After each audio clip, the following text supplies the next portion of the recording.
Our country is witnessing and backing the worst massacres of civilians using U.S. weapons since the illegal invasion of Iraq. Bombing hospitals, universities, man-made starvation. These horrors could not happen without the prejudices of huge segments of public opinion. 50% of Americans think Islam is incompatible with democracy.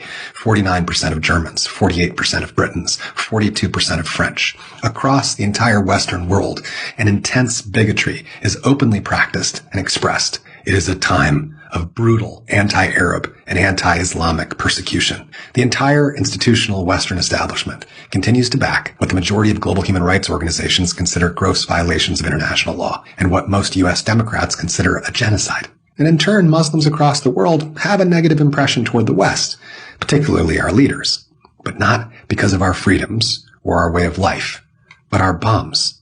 Britain and its imperial protege, the U.S. military, dropped 30,000 bombs on Iraq, killing hundreds of thousands of civilians.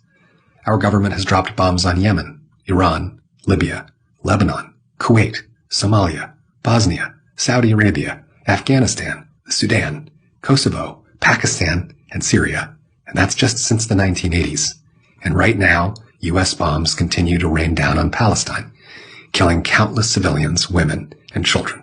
So-called Western governments have for too long been shameless in branding themselves the standard bearers of human rights, civility, the rule of law, religious freedom, and global leadership against the backwards and barbarous peoples of the rest of the world.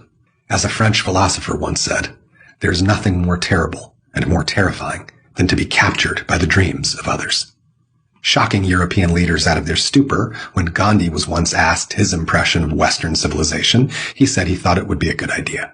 While Western countries constantly whip up a frenzy of fear about religious extremism among Muslims infiltrating America's or Europe's value system, polls by Gallup and Pew reveal that most Muslims see no contradiction at all between democratic values and their religious beliefs. In the UK and America, Muslims overwhelmingly vote left, leaning deeply into secular, democratic, and progressive principles.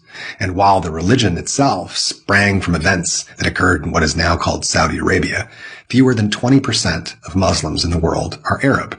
And not all Arabs are Muslim. Many are Christian, Druze, Baha'i, Jewish, and so forth.